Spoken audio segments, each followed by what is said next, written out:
यह सब अंधविश्वास है। आरव की आवाज दफ्तर की कैंटीन में गूंजी जब उसके सहकर्मी रश्मि ने अपने हाथ पर नया राखी बंधवाने की बात की। तुम लोग हमेशा इन फालतू के रिवाजों के पीछे क्यों भागते हो? क्या तुम्हें लगता है कि एक धागा तुम्हारी रक्षा करेगा? रश्मि की आंखों में थोड़ी चोट दिखी, पर आरव ने ध्यान नहीं दिया। उसके लिए तर्क से परे कोई सच्चाई नहीं थी, और धर्म तो उसकी नजर में सबसे बड़ा अतार्किक भ्रम था, एक ऐसा जाल जिसमें लोग अपनी बुद्धि को त्याग देते थे। वही आरव जिसका दिमाग हर मार्केटिंग कैंपेन में नए डेटा और रणनीतियों के साथ अपनी कंपनी को टॉप पर रखता था, धर्म के मामले में बिल्कुल स्पष्ट था। यह इंसानों का बनाया हुआ भ्रम है जिससे वे खुद को बहलाते हैं और अपनी असफलताओं का दोष किस्मत पर डाल देते हैं। बचपन से ही आरव का दिमाग सवालों से भरा रहता था। जब उसके दादा दादी पूजा पाठ में लीन रहते, तब वह उनसे पूछता, अगर भगवान हैं तो वे दिखाई क्यों नहीं देते? अगर वे सबकी सुनते हैं तो इतने लोग दुखी क्यों हैं? वह सवाल करता और जवाब न मिलने पर अपने आप ही निष्कर्ष निकाल लेता। स्कूल में साइंस ने उसके तर्क को और मजबूत किया, और कॉलेज तक पहुंचते पहुंचते वह एक पक्का नास्तिक बन चुका था। आईआईएम से एमबीए करने के बाद आरव मुंबई की एक बड़ी मल्टीनेशनल कंपनी में मार्केटिंग हेड बन गया। 32 साल की उम्र में उसके पास वह सब था जो सफलता कहलाता था। ऊंची सैलरी, बांद्रा में लग्जरी अपार्टमेंट, जगुआर कार और एक ऐसा सोशल सर्कल जहां हर कोई उसकी बौद्धिकता की तारीफ करता था। लेकिन जब शाम होती और आरव अपने बड़े से अपार्टमेंट में अकेला होता, तो एक अजीब सा खालीपन उसे घेर लेता। अपने सफेद सोफे पर बैठकर 50 इंच की स्मार्ट टीवी चालू करके भी वह अकेलापन महसूस करता। उसकी नींदें अधूरी होने लगी थीं, चेहरे पर थकान के निशान साफ दिखने लगे थे, और रिश्ते, चाहे वे प्रोफेशनल हों या पर्सनल, सब सतही लगने लगे थे। एक शाम जब वह रिपोर्ट्स के ढेर में दबा हुआ अपने लिविंग रूम में काम कर रहा था, अचानक उसकी नजर सामने की दीवार पर लगे बड़े आईने पर पड़ी। उसने अपना चेहरा देखा, वो चेहरा जिसे हजारों लोग जानते थे, वो चेहरा जो हर प्रेजेंटेशन में आत्मविश्वास से भरा दिखता था। लेकिन इस वक्त उसे अपना ही चेहरा अजनबी लगा। ये मैं हूं या मैं होने का अभिनय कर रहा हूं? उसने खुद से पूछा, और उसे जवाब नहीं मिला।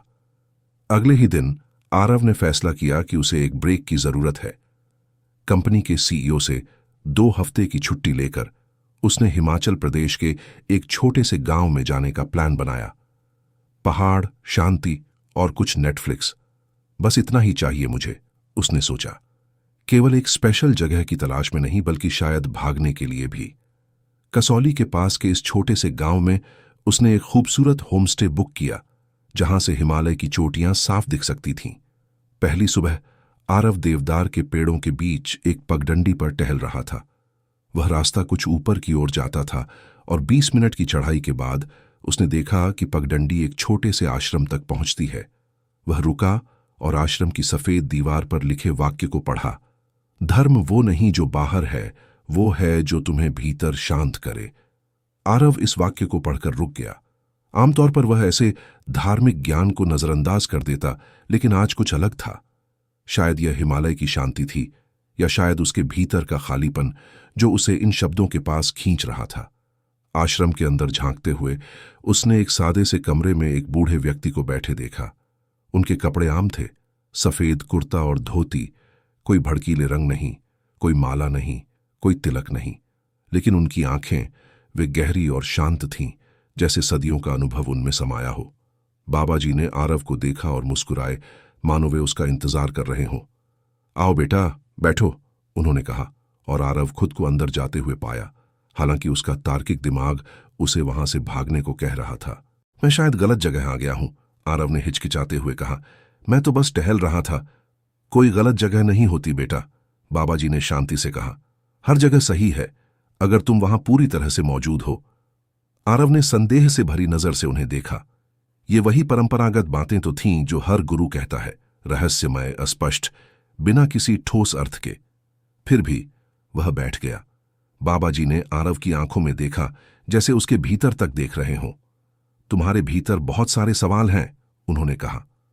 हां, और बहुत से ऐसे हैं जिनके जवाब धर्म नहीं दे पाया, आरव ने कड़वाहट से कहा। वह खुद भी हैरान था कि वह यहां क्यों बैठा है। एक ऐसे व्यक्ति के सामने जिसके विचारों से वह कम से कम थ्योरी में बिल्कुल सहमत नहीं था। धर्म पूजा नहीं है बेटा, ध्यान है। ये तिलक नहीं, तटस्थता है, बाबाजी ने कहा। आस्तिक होना जरूरी नहीं, सजग होना जरूरी है। आरव भ्रमित हो गया। मतलब आप कह रहे हैं कि नास्तिक भी धार्मिक हो सकता है? यह तो विरोधाभास है। बाबाजी हंसे, एक ऐसी हंसी जो किसी बच्चे की मासूम सी गलती पर आती है। धर्म तुम हो जब तुम अपने भीतर के शोर को सुनना सीख जाओ। यह इंसान का भगवान से जुड़ना नहीं है, यह इंसान का खुद से जुड़ना है। यह बात आरव के दिमाग में गहरे उतर गई। उसने अपने जीवन में कई धार्मिक लोगों को देखा था जो मंदिरों में घंटे बिताते थे, लेकिन अपने व्यवहार में दुष्टता दिखाते थे। और कुछ ऐसे भी थे जो खुद को नास्तिक कहते थे, लेकिन उनके कर्म किसी संत से कम नहीं थे। शायद बाबाजी की बात में कुछ तो दम था। अगर आप बुरा न माने तो मैं कल भी आ सकता हूं? आरव ने पूछा, अपने आप पर हैरान होते हुए। मैं यहीं रहूंगा, बाबाजी ने साधारण से लहजे में कहा, मानो ये कोई विशेष बात ना हो। अगले दिन आरव फिर गया, और इस बार पहले से कम संकोच के साथ।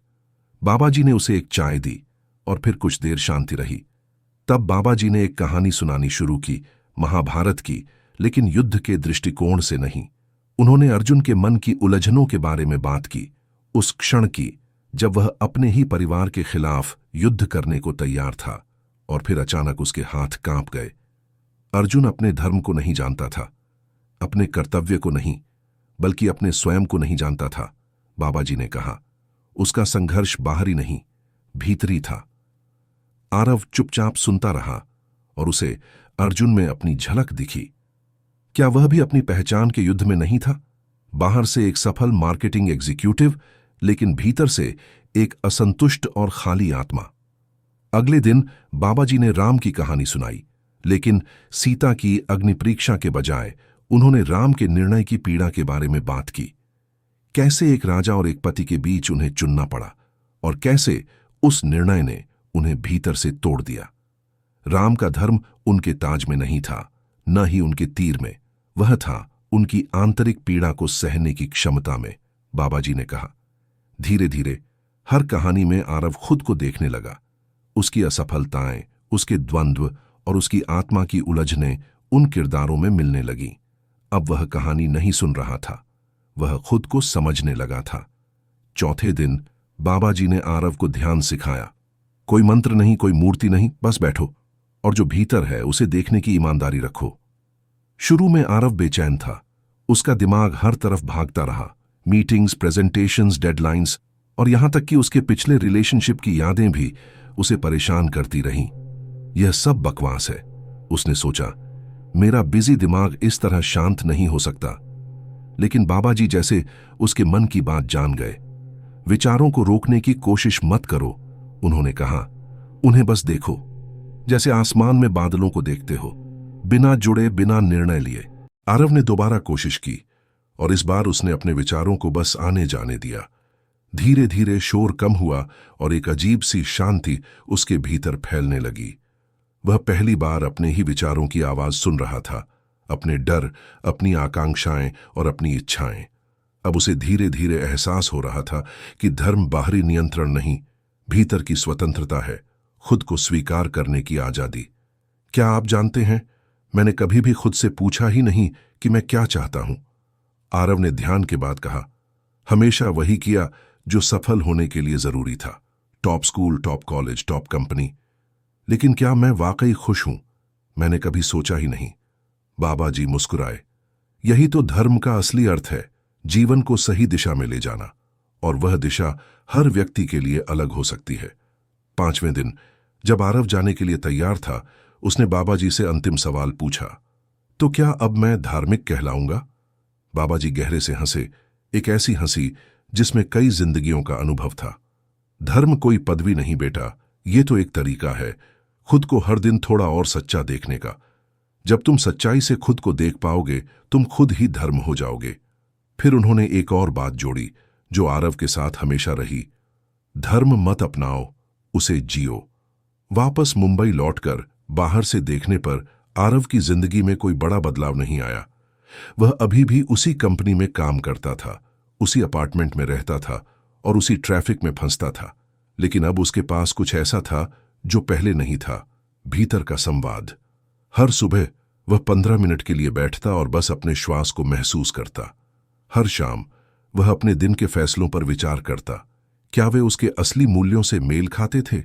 क्या वह सच बोल रहा था, न केवल दूसरों से बल्कि खुद से भी?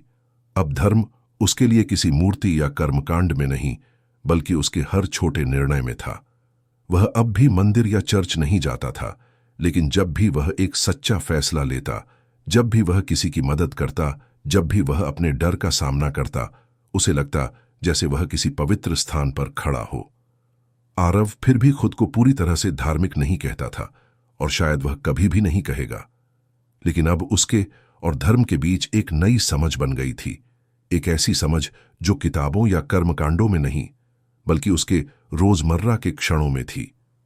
एक दिन जब उसकी टीम में एक नया सदस्य अक्षय आया, जो कट्टर नास्तिक था और हर चीज का मजाक उड़ाता था, तो आरव ने उसे ऑफिस के बाद एक कॉफी शॉप में बुलाया। वहां दोनों गपशप करते रहे और फिर अक्षय ने पूछा, सर, आप किस चीज में विश्वास करते हैं? कई लोग कहते हैं कि आप लॉजिकल हैं, लेकिन आपकी आंखों में कुछ अलग सा है। आरव मुस्कुराया, मैं एक कहानी सुनाऊं? और फिर उसने वही कहानी सुनाई जो बाबा जी ने उसे सिखाई थी।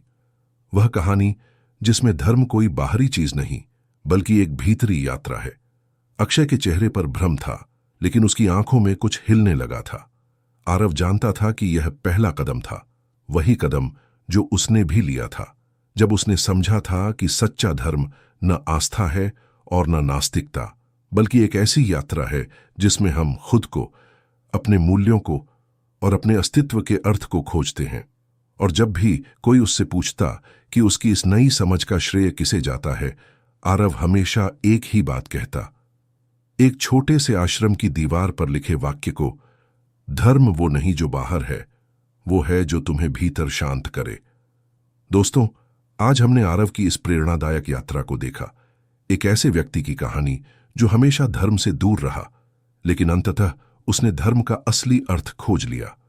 यह हम सभी के लिए एक महत्वपूर्ण सबक है कि धर्म सिर्फ रीति रिवाज और परंपराएं नहीं होता, बल्कि वह आंतरिक यात्रा है जो हमें खुद से जोड़ती है। अगर आपको यह कहानी पसंद आई और आप भी महसूस करते हैं कि असली आध्यात्मिकता अंदर की खोज है, तो कृपया इस वीडियो को लाइक करें, अपने दोस्तों और परिवार के साथ शेयर करें और हमारे चैनल को सब्सक्राइब करें, ताकि ऐसी और गहरी और प्रेरणादायक कहानियां आपको मिलती रहें। याद रखें, जैसा कि बाबा जी ने कहा, धर्म मत अपनाओ, उसे जियो। धन्यवाद।